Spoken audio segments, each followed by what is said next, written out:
guys, thanks for joining us again at Home Sweet Home Ocala. I'm Elady Fonseca with Great Expectations Realty. And of course, I'm Aly Pena with Great Expectations Realty as well. And today we have a guest speaker. Hi, I'm Deanna Chosewood with Guaranteed Rate. So she's our loan lady that we've been talking about bringing somebody to do loans to answer a lot of questions and kind of keep everybody informed as to what the market is doing. And what are those like crazy interests also, getting up to and what you can do about them. Yeah. So we're going to start off with the stats like always. So take it away. So today, new listings in the last 7 days. Again, this is adding on to what is already on the market. So new listings were at 403. Okay. In 7 days, we've had 403 new listings. We've had 63 price increases and 400 price decreases. So again, the same thing that we've been seeing every single week. Yeah.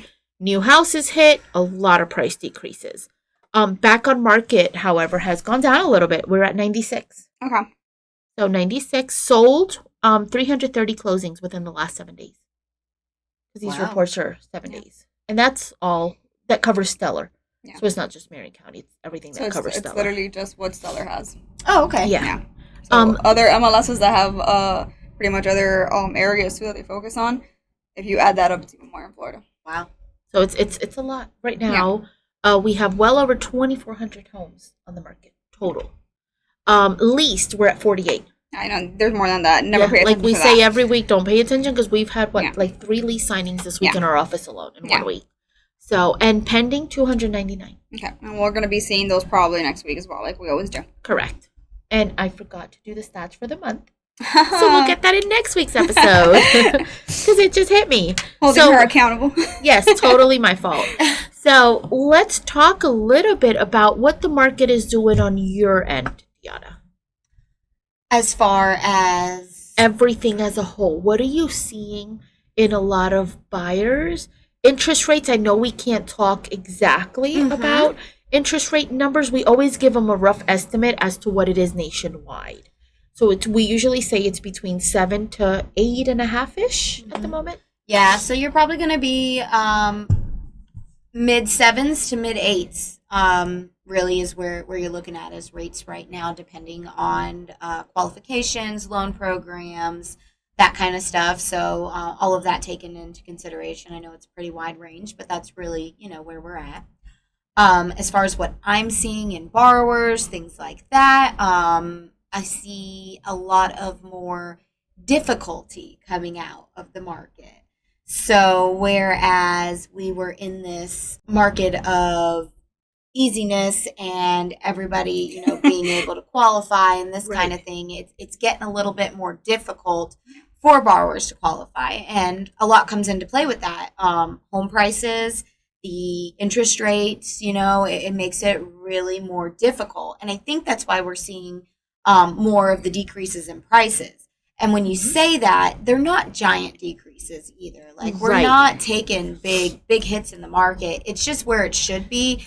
And it's probably more where the realtor told the sellers this is where you should list it, but they wanted to list higher. Oh yeah. And so the realtor lists it higher and leaves it on there for a little while, and then they lower it down to where the realtor thinks is the realistic price. Exactly, which is where it should have started, because I've had that happen. Yeah, which usually happens. That's a pretty normal system, I guess you can call it. Yeah, yeah. So you see a lot of that.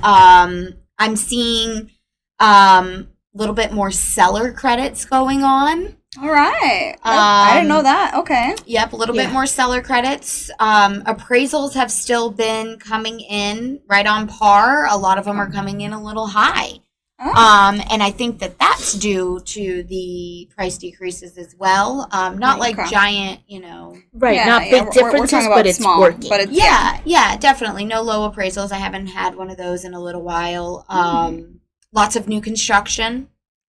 As we say in every episode, they're kind of popping up everywhere like daisies. Many new constructions. And so many. The insurance issues in Florida, where we're seeing that, the new construction is a lot where people are leaning towards because they're not going to have any of those issues that insurance has.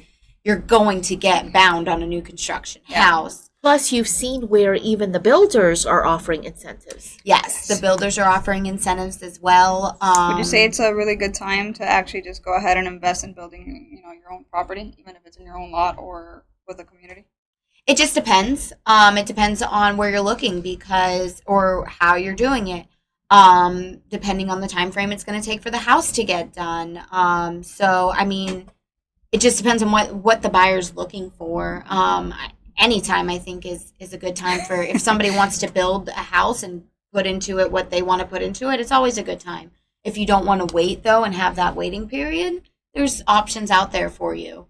And I think a big thing with the new construction is that the price points are about the same. Right. So when your agent is telling you should list your house for this amount, there's reasoning behind that, because if they can go buy a new construction for the same price up the street, they're going to probably go for the new construction. And that's what we're seeing when we run the comps in the area. And when we go with our listing presentation, because I've had that a lot, I say this is where we need to be. Well, no, I want to sell it for this much. And that's fine. You want to sell it for this much, but the market is stating that you need to sell it for this much.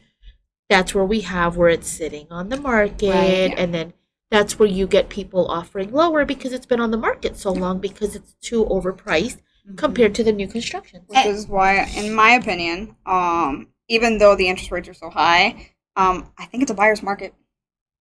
Disagree or agree, but I really do think there's a lot of opportunity for buyers more than sellers right now. Yeah. I think, it's definitely shifting into that direction. Absolutely. It's a weird spot, I think. Yep. We're kind of like at that middle mark, right? Where it's not really more one shifted, direction than the other, right? Mostly because another issue with buyers is funds, cash to close. Yes. So that's something that is a big issue as well, especially with the market where we're at with rates, because most rates in this market come with discount points.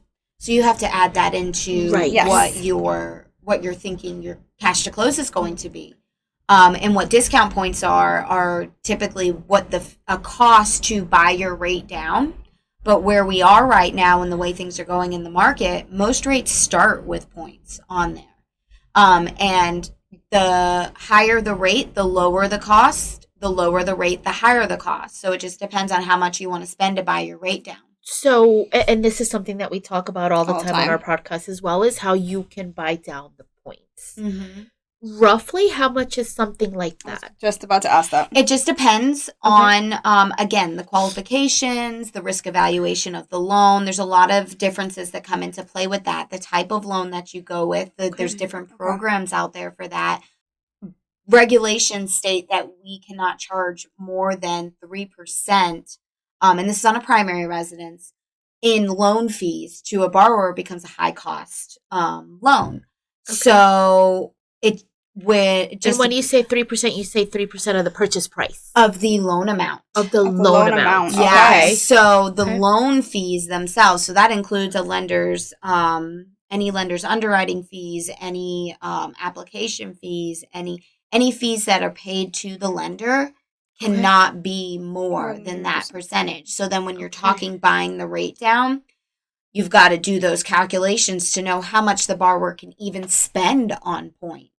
So would it be safe to say, as an example, if we have somebody that wants to mentally prepare themselves and financially prepare themselves, can we get a rough estimate of what you would need to save roughly? For total closing costs, cash to close type thing? Or to even buy down points. Let's go with the can we say an extra $5,000 to buy down points? So it's hard to really say an actual amount. Right, just an estimate. Going to depend on the loan amount. Yeah. Okay. So if we're talking about, for example, like let's say 300,000, and we're going high.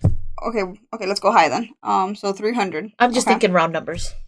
So 300,000, if you were to pay 2 points to buy your rate down, that's $6,000. All right. So now you know. It's 2% of the loan amount. Okay. I used to give a rough estimate of closing costs, roughly being about 6% of the purchase price. And when I say that, I think in my calculations about any inspections they want to have done, escrow deposits, things like that.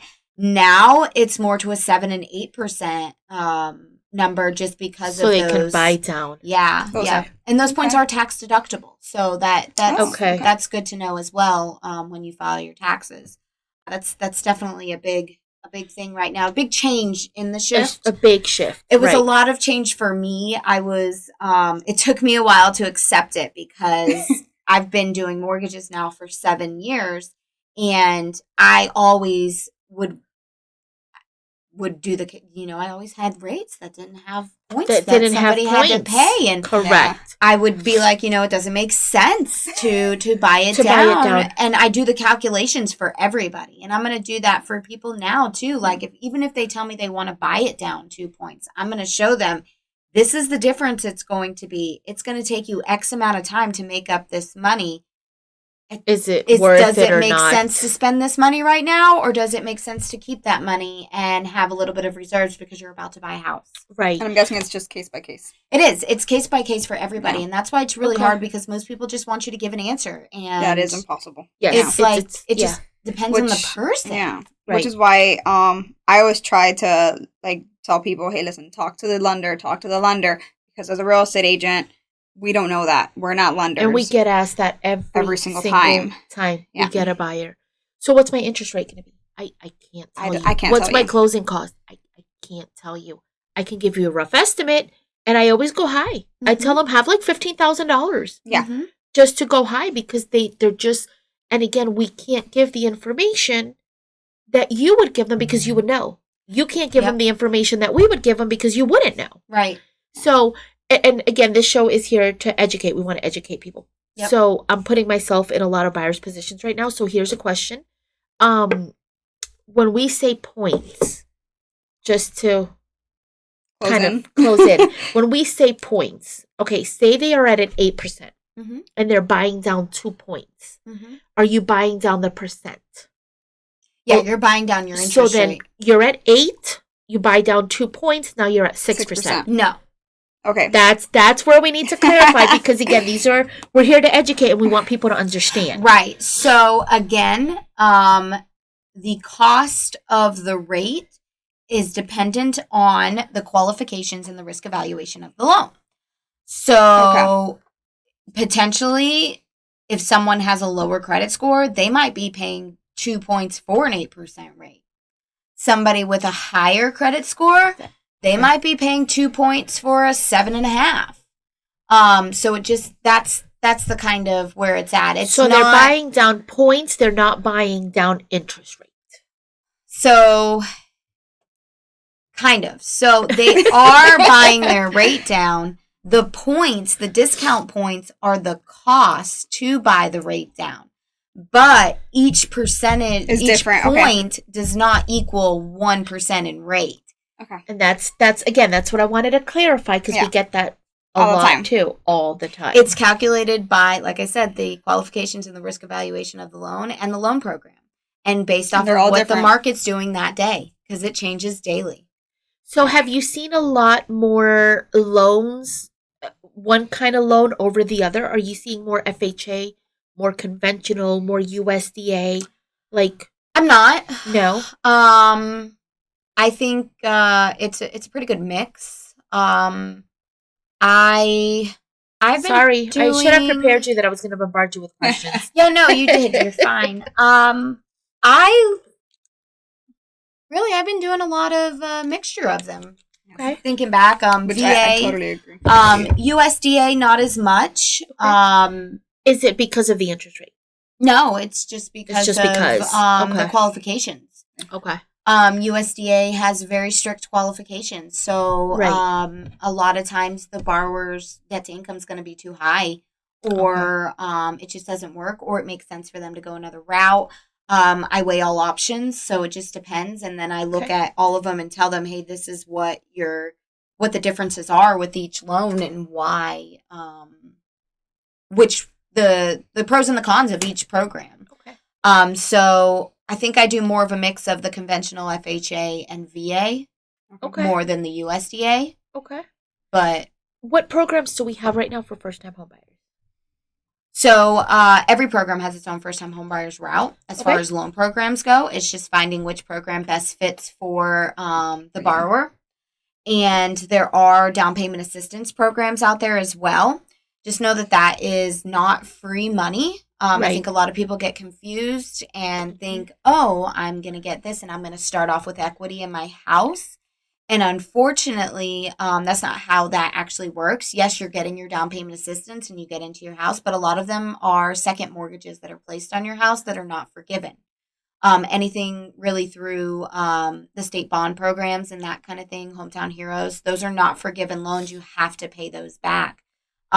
Is that due at the time that your mortgage is paid off? Yeah. Or do you pay it as you go? You are not required to pay as you go for all of them. Some of them you depending on the program, there are a structure of a payment that has to be made. But most of them you're not required to make a payment. Like the Hometown Heroes, you're not required to. You can though. You can make payments towards your second mortgage because the first mortgage company holds the second mortgage as well. Okay. So you could call in and tell them, hey, I want to pay this X amount towards my second mortgage to just work on that because at 30 years, that becomes due as a... all at once? Mm-hmm. Yeah. And of course, I'm sure that they would work with people in that. But yes, that's the guideline. It's due in 30 years. Okay. Just so that our viewers and our listeners can understand the process of how this works. It's not free money. It's due after your 30 years. So if you were to be in this situation and you have that little bit of extra money, I'd say go ahead and start paying off on it. Yeah. And it's a great program for the right person.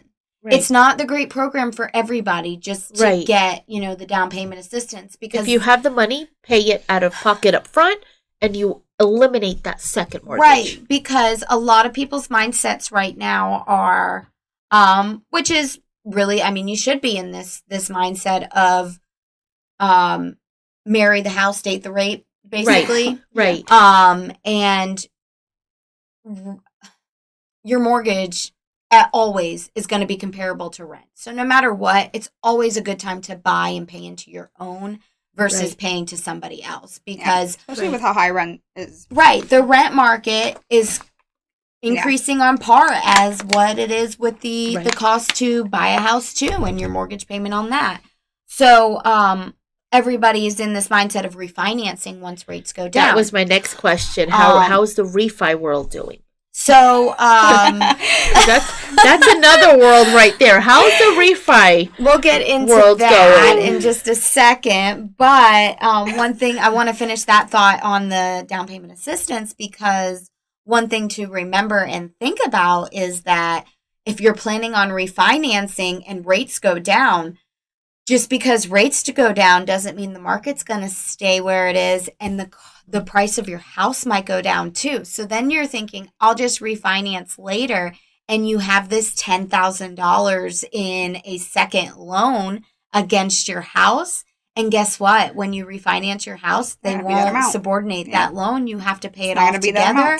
And you may not be able to because you may not have the means to. Right. You might owe more than what your house is worth. So it is going to depend. It is good for the right person. It's not good for everybody. It is an amazing program. I'm not going to down it. I think it's fantastic to get people into homeownership for sure. Right. But just things to keep in mind that I think a lot of people don't think or talk about. They talk more about, oh, you get this, all the positives of it, which are great, and that's awesome. But you also have to talk about the negatives of it too, and how it could impact you in the future. Right. So that's why it's not the best program for every single person. So maybe, and again, it could be different thoughts here. For me, if I have a first-time home buyer coming to me and saying, well, this is my starter home, I would probably not recommend that program then, correct? Right. So it's my job to do that is to basically interview the borrower and say, what are we looking to do here? What are your Yeah. goals? What are you, and then those are the questions I ask, and they kind of stumble them sometime. Like, what do you mean? What's my goals? I want to buy a house. And I'm like, well, no, what's your long-term goals? Right. Let's figure Are you out, looking to move in 5 years? right, Right. what's going to be the best program for you. Let's figure that out. ARM loans are something that people have always been afraid of. But in my past life, before moving to Guaranteed Rate, the company I was with had a ARM program that was a great program for people. And I did a ton of them. But that's starting to be a more popular thing as well, because sometimes you can get a better rate on an ARM program. And if it's somebody's starter home and they're saying, I might be here for 5 to 7 years and then I plan on selling it and moving on to something else, Right. then we're going to have the conversation about those if that's a good product for them, or depending on where the market is, if it's a good Right. product as far as rates go for them. And an ARM program is adjustable rate mortgage. Yes, an adjustable rate mortgage, definitely. So figuring out the borrower's goals is always a key factor in figuring out which loan program is going to be the best for them. Which is funny because they do not realize that a lot of buyers do not realize that it's actually so different because all the programs are different. Mm-hmm. So this is why it's so important to actually talk to a lender and tell them what you want to do, what you have planned. Right. Right. And I get a lot of people that call in and they're like, this is the loan I want. My cousin got this loan. They told me it's the best one out there, and this is the one I It want. might not be the best for you. It Right. might have been the best for your cousin, but it might have not been the Exactly. best And for again, you. it's also based on qualifications. It is. It is. So you have to be able to qualify for Yep. it. Yeah. The qualifications, the collateral qualifications. A manufactured home is going to be completely different than a site-built home. Oh, yeah, for Right. sure. So there's lots of things that come into play. So it's not going to be the same for every person. Do you do a lot of manufactured homes too? Do I do a lot? I wouldn't say a lot. I do them. Okay. But I do more site built than manufactured. I have them, every so often in that. In this market, it's a lower price point for people, so That's exactly what I asked. Because a lot of people are interested in Yep. manufactured Right. homes. Yep, Yeah. and I can do them, and that's not a problem. The biggest thing is finding insurance. Especially right now. Yeah. Yeah. Yeah. Especially right now in Florida. And Right. we'll talk about that in another video because that's a whole another Insurance shebang. is another world. Yeah. That's just Yeah, for another sure. world. Definitely, yeah. It's funny how we're actually all like different worlds that meet up together and work as a team, Mhm. and Yes. you really don't realize that until you see all the paperwork at the end.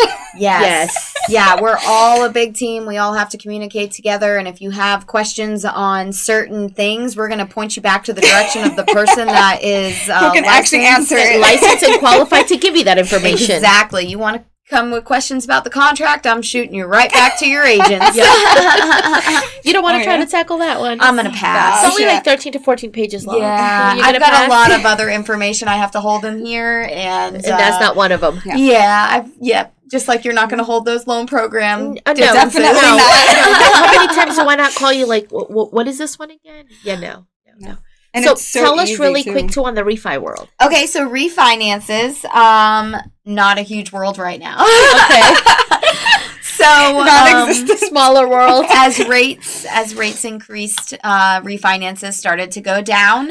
Okay. I have in the last 6 months done 4, Wow. which okay. is a lot. If really, I feel like, because nobody's I was out about to there say refinances. that's kind of Right. a lot for right now. If somebody calls me that they are looking to do a refinance, it is like a straight, and I'm going to go right on to them with questions, and they get a little weird about it. And right. I'm just like, no, we need to make sure that this makes sense, because I'm not letting you refinance your house unless it makes 100% sense. Right, right. So just depending on the situation, if Okay. someone's getting divorced and they need to remove the spouse from the loan, of course, they don't have any choice, but we But to have to do it, refinance to remove the Right. spouse. They're not going to remove them without taking them Without off of doing the it. loan. Correct. Debt consolidation.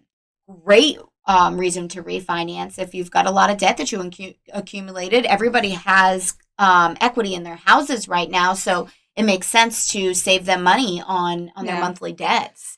I've had somebody else who built a house cash, and the house was done, so they wanted to cash out on it and have replenish their money, plus do a couple more things, fence the yard Right. and all of that. Put But that money back into the property. yeah, so that's really very nice. where it's coming Yeah. from. Okay. And then I'm also going to look at the differences of do we refinance this house for you, or do you go get a home equity loan for now and then we refinance everything later on? Right. Like, we've got to talk about all the different things and, again, what their goals are. What is your goal? Why do you want to refinance your house right now? What is the reasoning? Like, Gotcha. It's going to give you the best outcome for you. I like to sleep at night, and Yes. I will take my time with the borrowers and figure out, what's going to work for them. If it Right. doesn't make sense for them, I'm not going to do a loan for you just so that I get paid. Correct. That doesn't make sense. There's plenty of loans out there to give. We don't have to. Yeah, no, You don't have I wanna, to lose sleep over it. right. No, I no. want to make sure that it's going to put you in a good spot as well. So, and that's the same thing when you're buying a house too. I want to make sure that you understand, like, what you're getting into. You're not renting Yeah. anymore. You can't call anybody if something goes wrong. This is your responsibility. Right. So that's my biggest thing when people say, "Oh, you can get into a house with no money," and yeah, you may come to the closing table with no money, but let's talk about what we've you're got gonna going do on later. here and Yeah. what is going to Correct. What it's going to happen cost you in the long run. in the long run. What's going to happen after you close and you live in this house now, and something goes wrong, Yeah. and it's not something that insurance covers, or it's not, Right. and you have to fix that yourself. Yeah, 'Cause there's something as nobody to simple as your call. AC Right. just giving out. Right. Yeah. Something as simple as just your AC. If you don't have $5K to maybe put into a new entire AC unit, you're gonna be living in a house without AC for a while. Yeah. And in Florida, you don't want to do that. No, absolutely not. But I mean, these are important things to have conversations with the borrowers with To make them understand. Yeah, correct. exactly. And that's what you're here for, Deanna. Yes. You're going to have those conversations with the buyers. We're going to find them a home, and you're going to make it work. And I really want to get down to how you contact her too. So I know you have a really cool system with an application. Yes, yeah. So we have our new app. It's the Rate app, are you guys going to put my contact information in the All your contact information, you're going to give our listeners and our viewers your name and your number again at the end of the show. Okay. And then Allie's going to go ahead, and she's our editor. She'll So post she's it all going to in go there. ahead and post it all in there. Okay, in the comments and stuff. Yeah. Okay, cool. So Allie will put all that in there, but I do have an app that you guys can download and have on your phone. It has so many different tools on there. In fact, they have my app too. So really, if they were out with somebody and they were like, "What would my rate be today?" They could pull up my app and be like, "This is what your rate would be if you're roughly. Right, Don't 'cause kill us. it's all Don't an hold us to estimate. it. It's all an estimate, and rates do change daily. But they could Yes. say, based off of today and your credit score, you're going to be close to this. Right. So again, estimates. Don't kill us. Yep. Don't kill the realtors. You can kill the lender afterwards. And you can jump on the app and do the same thing. We have a digital mortgage. Excuse me. We have a digital. I got a hiccup. We have a digital mortgage process as well. So everything is done electronically through a secure portal. That's where you would upload all your documents and everything as well. You can access your loan application on the app as well. You can take pictures and upload your documents and all of that. It's really, really cool technology. Once everybody lives on technology now, so Yeah. if you say I can't do this online at the moment, there's a way you can do it. You can actually do it right from your phone if Yep. you download the app. Yep, right on the app. And a you lot of can- people are just afraid, I swear, to call the lender. This might be like a beginning step for you that's nice, where you can just kind of like go on the app, do your information first, Right. and then get contacted later on. Yep. Yeah. A little less fear. Yeah. And I'll send Allie over the link, my direct link to the app, so that when you download it, it'll download with my name on it. Or if it asks you for an originator, you Right. just select the Dropbox and select me as the originator. And that way you make sure it comes over to me in the system. And then once it comes over, I get it reviewed, compile any questions you guys have, or I have. that I have on the application. There's always going to be questions. Don't worry about it. If you miss something, it doesn't matter. I'm going to review the application in full anyway, and I'm going to ask questions, so don't freak out. It's a super easy process, though. Maybe takes maybe 20 minutes. It only asks you one question per page. Like, it's very It's very user-friendly. short. Yes. Yes. Very short. So, thank you so much for being with us today, Deanna. I just want to notify you guys of one main event going on this weekend. We usually talk about events during the week. And this weekend we have the chili cook-off, which we're so excited for. Yes. Deanna actually gave us a basket to award out as a prize. Yeah. So you will also have her contact information if you win that basket. So come out and see us at the Livestock Pavilion this weekend. It's a lot Yay. of fun. You guys should definitely go out and vote Eat for some Great chili. Expectations Yes. Realty. Yes, definitely. Well, thank you again for joining us, guys. Again, my name is Elady Fonseca, and I can be reached directly at 352-454-4099. And of course, I'm Allie Pena with Great Expectations Realty also, and my number is 786-515-7640. And thank you guys for having me. Again, I'm Deanna Chosewood with Guaranteed Rate. My phone number is 352-496-1883. Thank you. Bye. Elady Fonseca. 35245444099. ELADYFONSECA3@gmail.com. Allie Pena. 786-515-7640.